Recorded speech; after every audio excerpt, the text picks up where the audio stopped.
Assalamualaikum warahmatullahi wabarakatuh. Perkenalkan, kami dari kelompok 2 mata kuliah analisis kompleks. Di sini kami akan menjelaskan materi analisis kompleks sebagai tugas akhir dari mata kuliah analisis kompleks.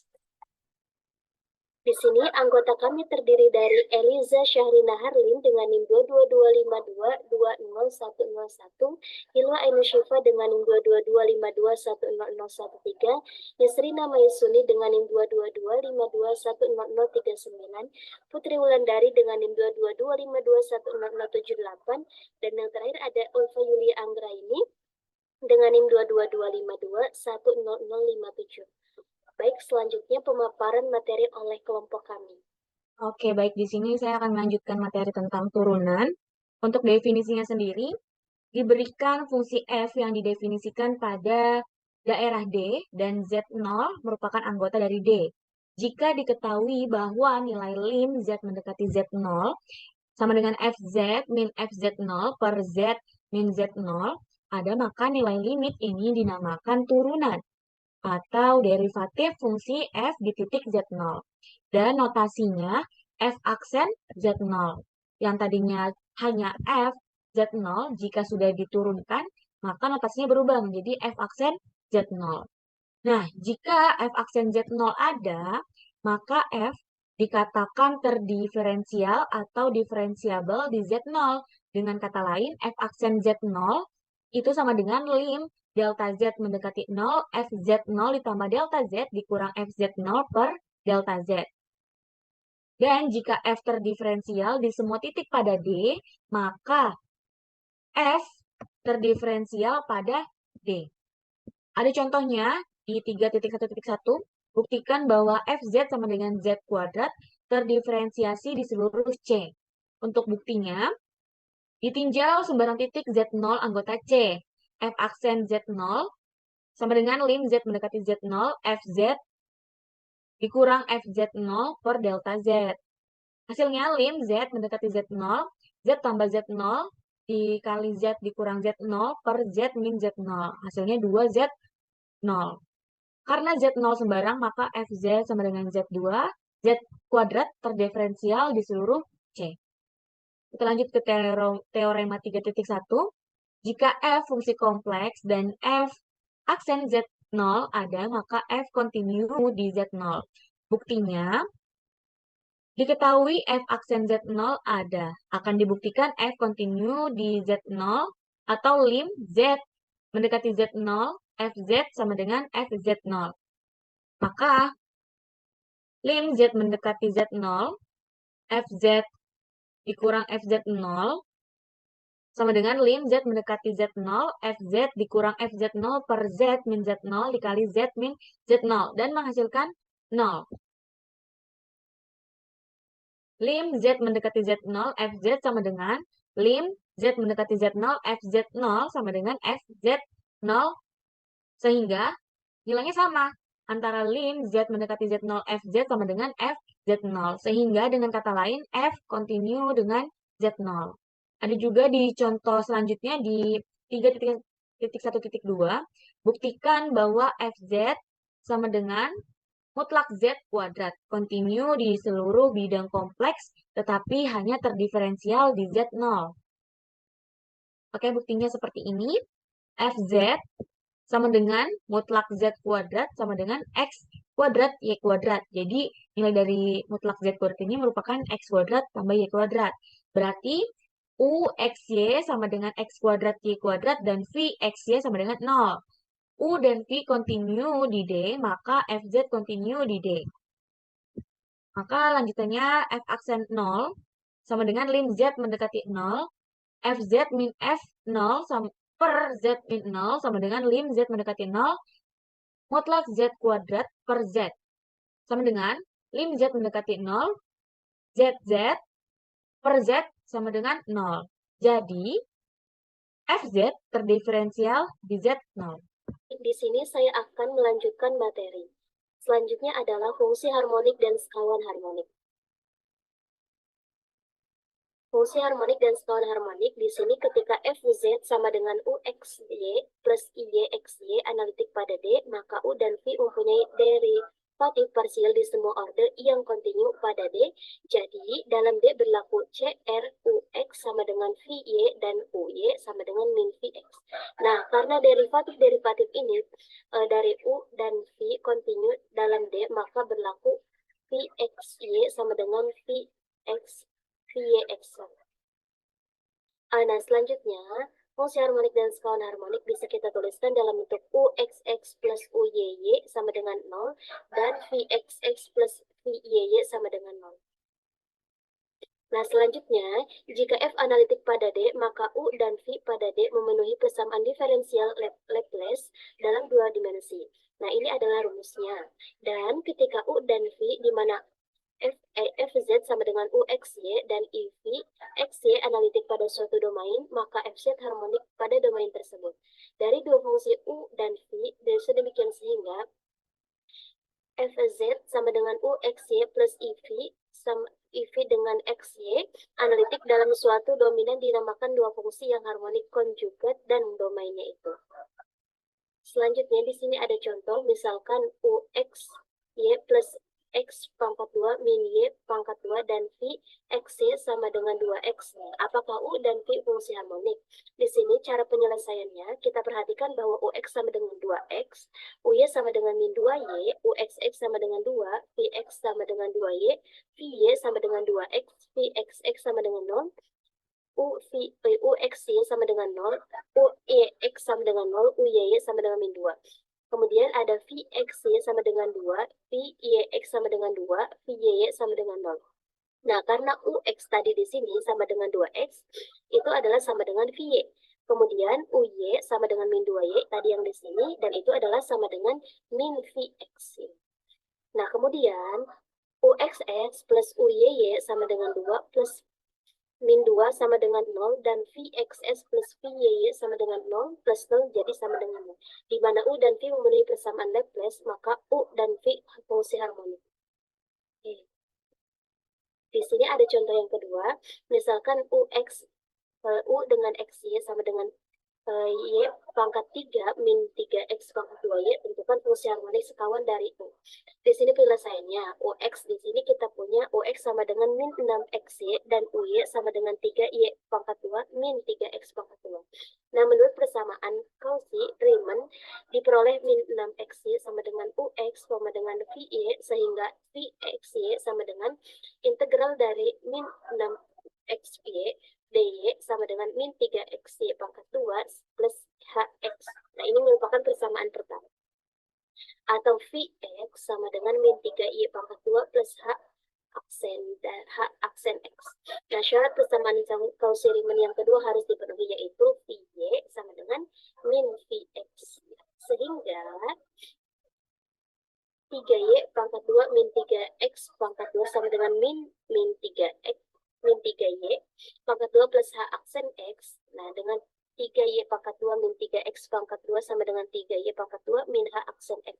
H aksen x sama dengan 3x pangkat 2. Sehingga hx sama dengan integral dari 3x pangkat 2 dx sama dengan X pangkat 3 plus C. Ini merupakan persamaan kedua. Nah, dari persamaan pertama dan persamaan kedua ini, kita peroleh bahwa Vx yaitu sama dengan min 3 XY pangkat 2 plus X pangkat 3 plus C yang merupakan fungsi harmonik sekawan dari U.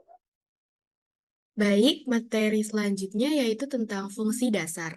Yang pertama ada tentang fungsi eksponensial.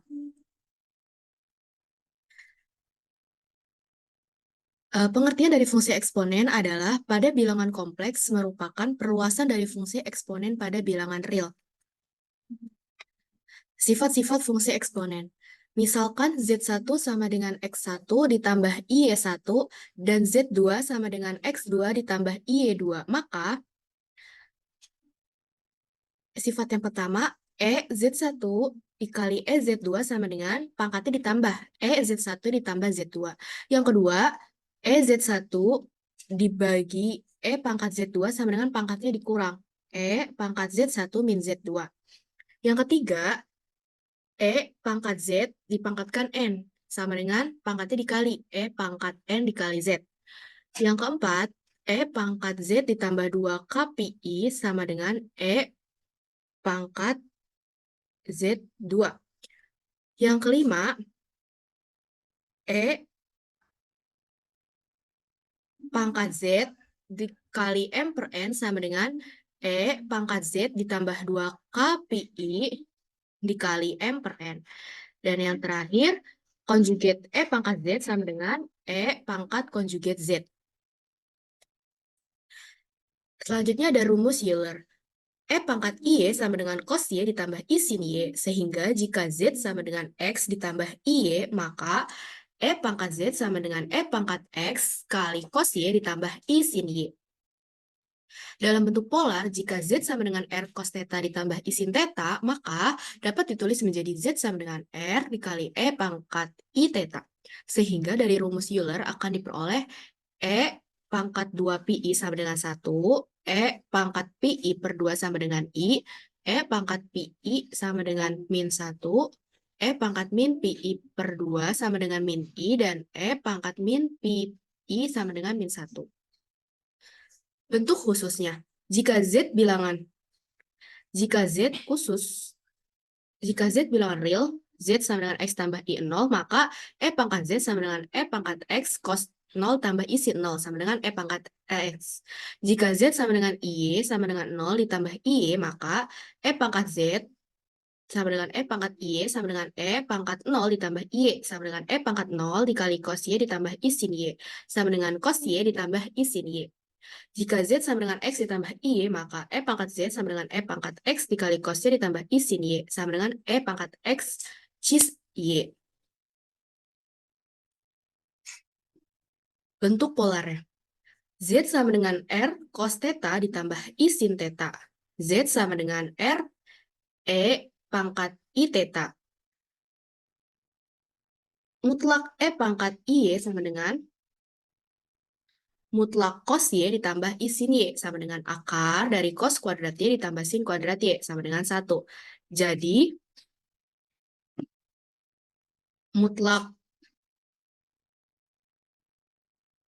mutlak E pangkat Z sama dengan E pangkat X, argumen E pangkat Z sama dengan Y, plus minus 2NP.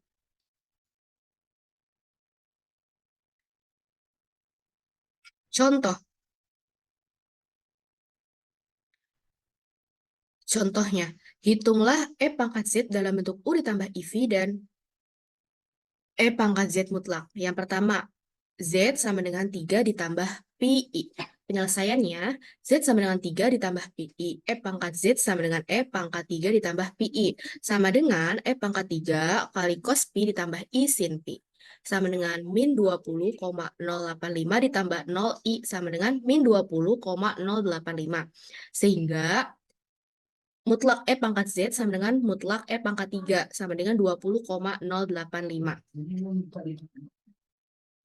Ini yang kedua. Selanjutnya, kita menentukan semua solusi dari E pangkat Z sama dengan min 3 ditambah 4I. Jawab, E pangkat Z sama dengan min 3 ditambah 4I. E pangkat X dikali cos Y tambah I sin Y sama dengan min 3 ditambah 4I. E pangkat X cos Y sama dengan min 3. E pangkat X sin Y sama dengan 4. Dari sini. Sehingga E pangkat X sin Y dibagi E pangkat X cos Y sama dengan min 4 per 3. Tan Y-nya min 4 per 3, sehingga Y-nya sama dengan 126,9 derajat. Sama dengan 2,215 radian. Sin Y-nya 4 per 5 sama dengan 0,8. Cos Y sama dengan min 3 per 5 sama dengan min 0,6.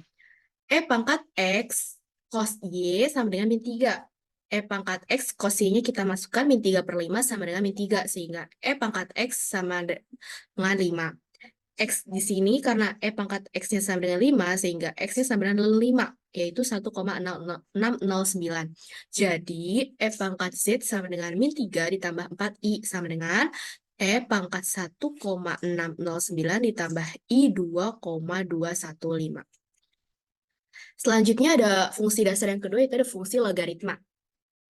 Fungsi logaritma pada variabel kompleks didasari oleh bagaimana menyelesaikan persamaan E pangkat W sama dengan Z, dengan W dan Z-nya bilangan kompleks. Jika Z sama dengan R E pangkat I theta dengan tetanya lebih dari min pi kurang dari sama dengan pi, dan W-nya sama dengan U ditambah IV, maka E pangkat W sama dengan Z. Maka E pangkat W sama dengan E pangkat U ditambah IV, sama dengan E pangkat U dikali E pangkat IV, sama dengan R E pangkat I theta. Sehingga E pangkat U sama dengan R atau U sama dengan ln R. Dan E pangkat IV sama dengan E pangkat I theta atau V sama dengan theta ditambah 2 NP, dengan N-nya adalah himpunan bilangan bulat. Sifat-sifat logaritma. Yang pertama ada E log ZW sama dengan E log Z ditambah E log W. Yang kedua, E log Z per W sama dengan E log Z dikurang E log W. E log E pangkat Z sama dengan Z. Yang keempat, E pangkat E log Z sama dengan Z. Yang terakhir, E log Z pangkat P sama dengan P dikali E log Z, di mana P-nya adalah bilangan rasional.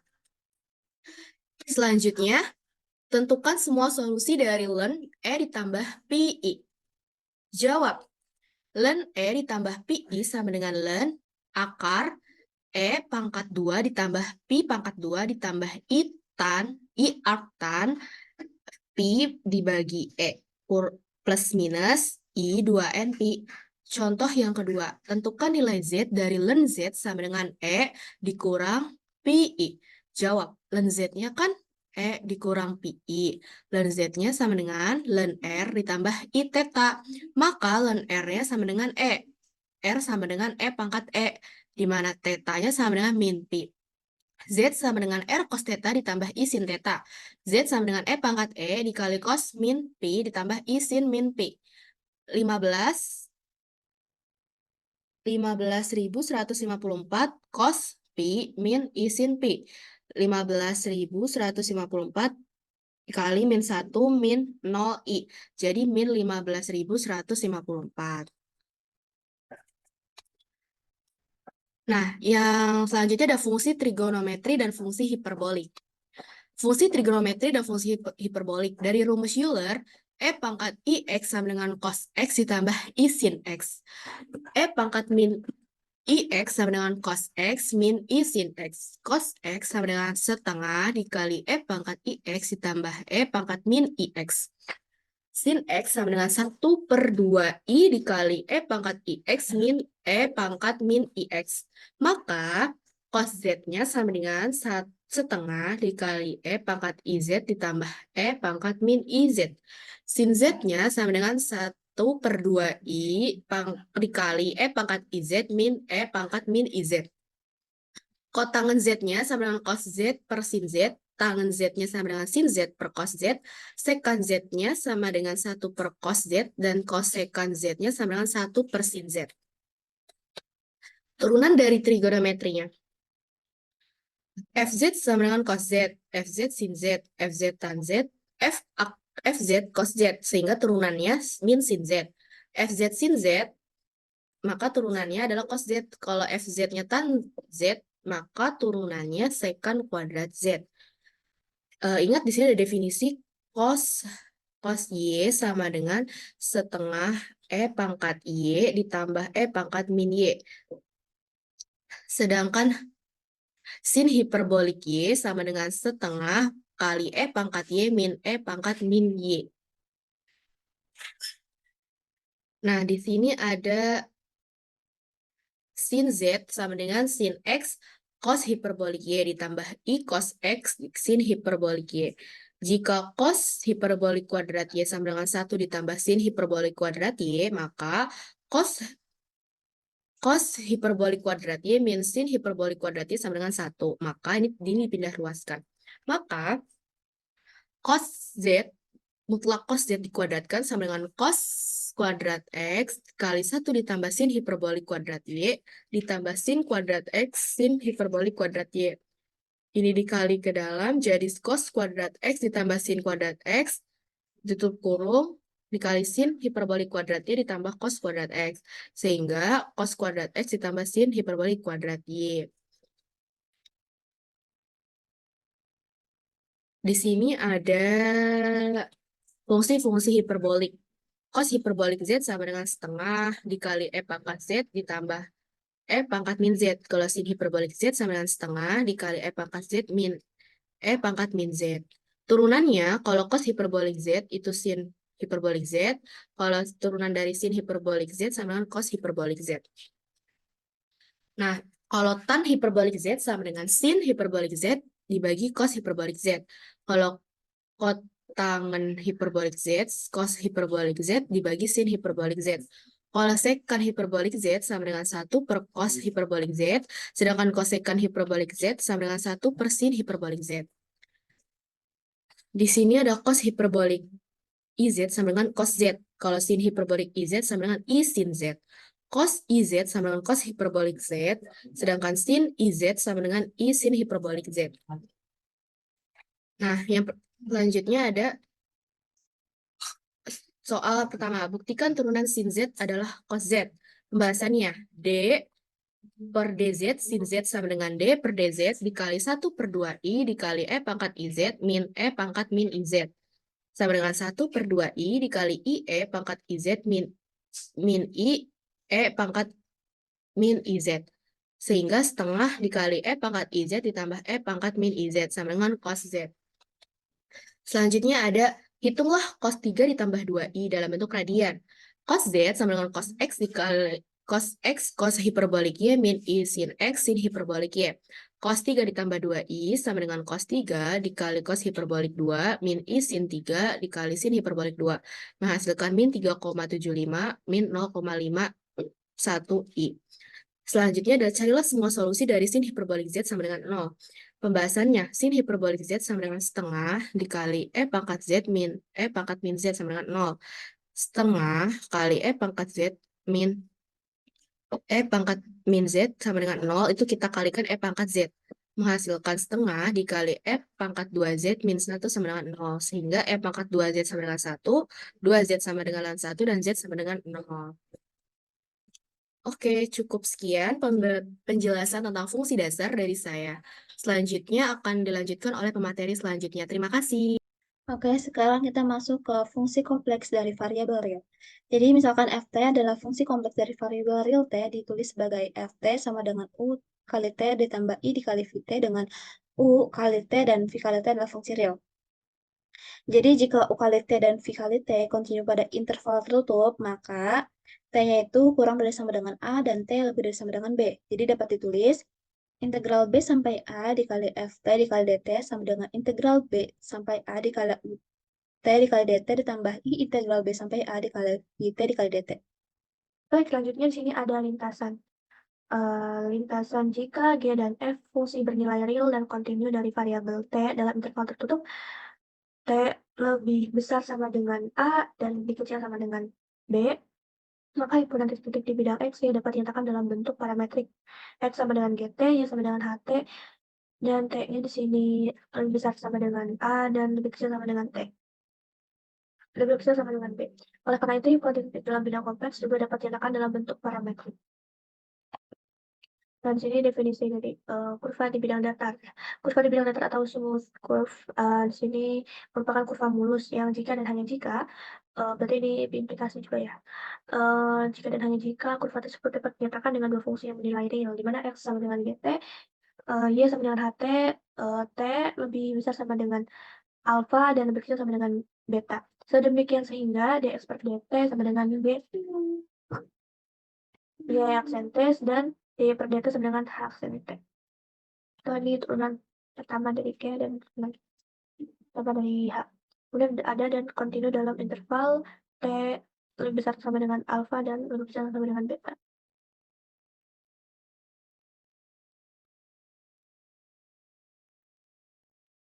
Ya, di sini ada contoh 1. Kurva dengan bentuk parametrik. X sama dengan cos, Y sama dengan 2 sin T. T-nya di sini sama, lebih besar sama dengan 0 dan lebih besar sama dengan 3 pi, 3 pi ini ya, merupakan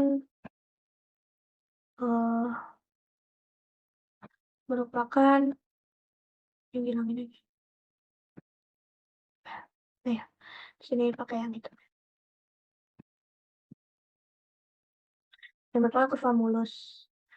Ya, jika C berpengaruh kurva mulus dalam bentuk parametrik X sama dengan YT, Y sama dengan HT, T bisa sama dengan alfa dan bisa sama dengan beta. Maka titik-titik pada C yang berpadanan dengan T sama dengan alfa disebut titik awal C. Yang berpadanan sama alfa itu titik awal, dan yang berpadanan sama B itu adalah titik akhir. Karena sini kan sini ada intervalnya ya. Jadi yang bisa sama dengan A dan bisa sama dengan beta. Baik, kita lanjut. Oke, baik. Di sini selanjutnya C disebut lintasan atau path dalam bahasa Inggris bila terdiri dari pergi hingga banyak kurva mulus. Di sini kurva mulusnya ini kan ada C sama dengan C1, C sama dengan C1 plus C2 plus seterusnya sampai ke Cn. Tergantung ini jumlahnya C itu C berapa, misalkan C5 sampai 5. Dengan C1, C2 sampai ke Cn itu adalah kurva mulus. Nah, lintasan pada integral fungsi kompleks sebagai selang integralan dalam integral fungsi dari satu variabel. Nah, seperti itu ya.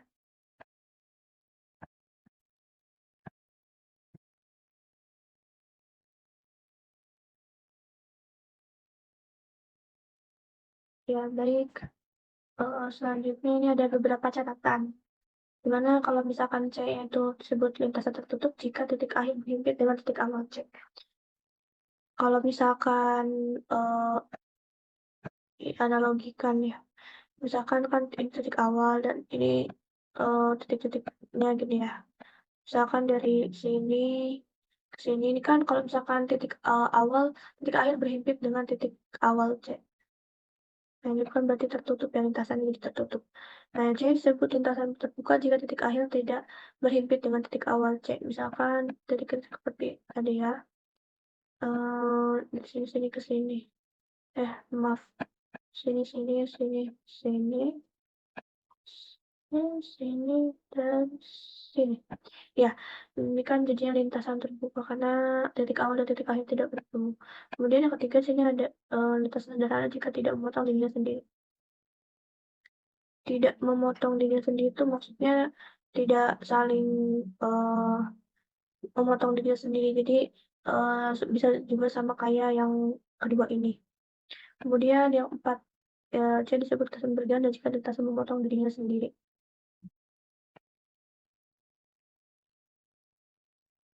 Blank memory.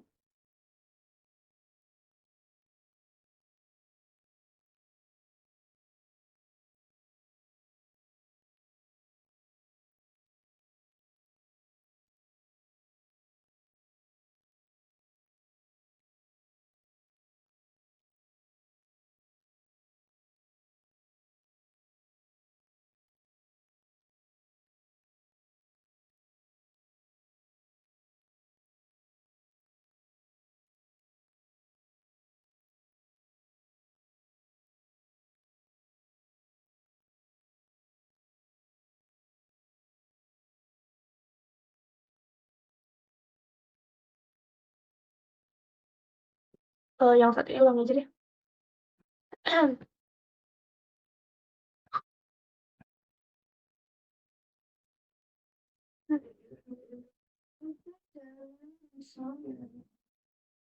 Baik, penjelasan selanjutnya itu tentang ada sini ada beberapa catatan terkait dengan apa namanya lintasannya ya. Ya, sini yang pertama lintasan disebut tertutup jika tidak berhimpit dengan titik awal C. Misalkan ada 4 titik ya di sini.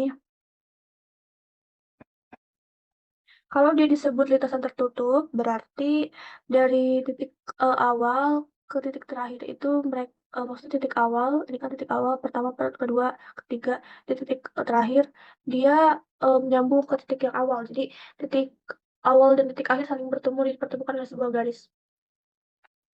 Kemudian untuk contoh yang ada catatan yang kedua, sini kan C disebut lintasan terbuka apabila titik akhir dan titik awalnya tidak berhimpit atau tidak bertemu.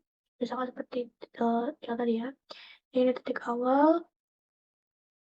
Nah, jadi titik ke titik awal ke titik akhir tuh tidak bertemu atau tidak dipertemukan oleh sebuah garis. Ya. Kemudian selanjutnya ada C disebut lintasan sederhana apabila lintasan tersebut tidak memotong dirinya sendiri. Nah ini bisa sama ya contohnya sama kayak contoh yang pertama atau yang kedua karena yang pertama dan kedua di sini gambarnya em, saling tidak memotong ya. Ya di sini kan saling tidak memotong, ini juga saling tidak memotong. Tidak ada titik atau garis yang saling bertemu gitu ya. Kemudian untuk yang contoh yang keempat disebut berganda, kebalikan dari sederhana jika lintasan tersebut memotong dirinya sendiri. Contohnya misalkan di sini ada 1, 2, 3, 4 ini titik ya.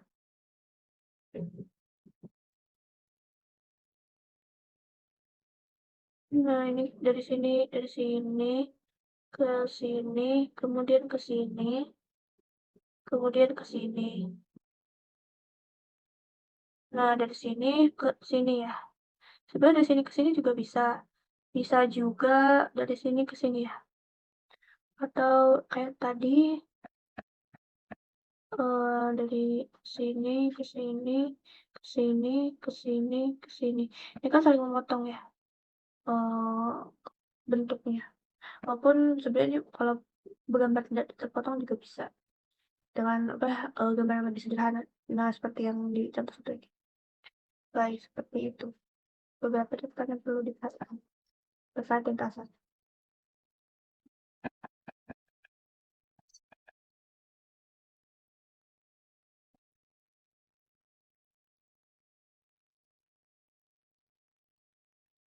Nah, di sini ada contohnya ya. Contohnya seperti ini.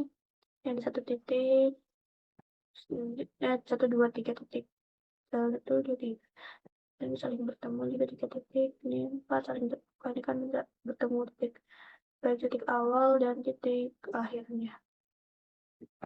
Kalau ini kan saling bertemu nih ya. Garis yang di sini. Seperti itu.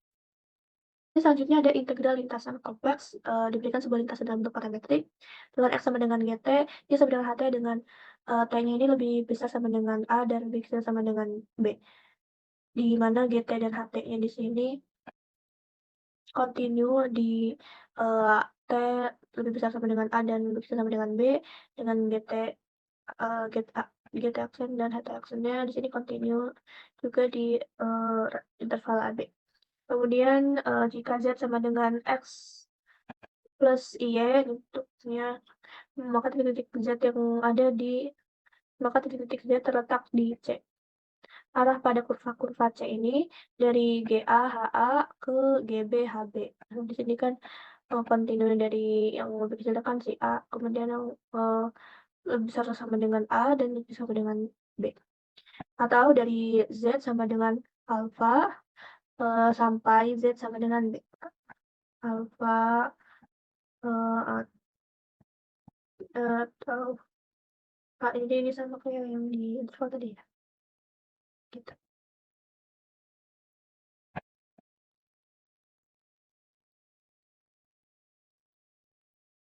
Dan terakhir di sini ada definisi dan sifat-sifatnya.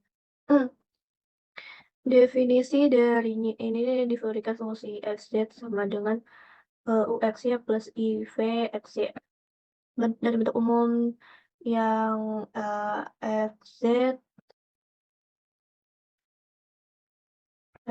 sama dengan u plus iv u uz plus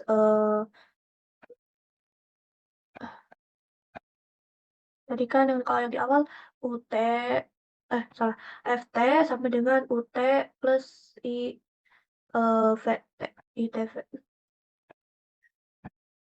Nah, ini kan z itu kan sama dengan xy ya. Z itu sama dengan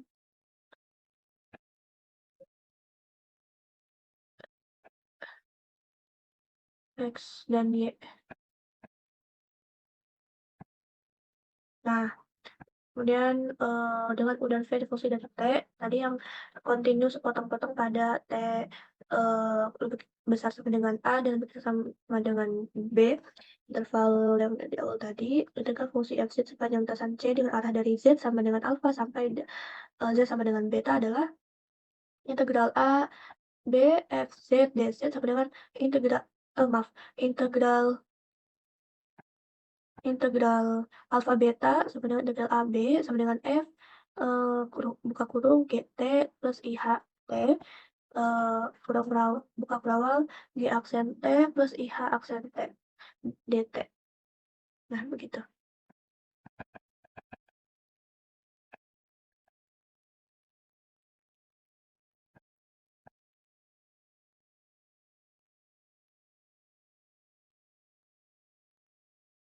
Ya, kemudian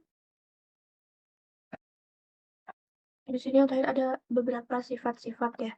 Sifat-sifatnya di sini ada 3. Yang pertama ada integral AB, FZ, DZ, negatif, integral alfa beta, dibalik seperti yang bentuk di awal yang bentuk sifat-sifat pada fungsi kompleks dari bilangan real tadi yang di awal.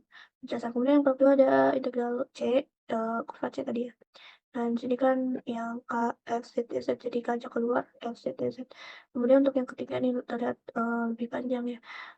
Dalam kurung F, Z plus G, Z, DZ sama dengan integral C, F, Z, Z plus integral C, G, Z, DZ. Baik, sekian presentasi dari kelompok kami. Kurang lebihnya mohon maaf. Wassalamualaikum warahmatullahi wabarakatuh.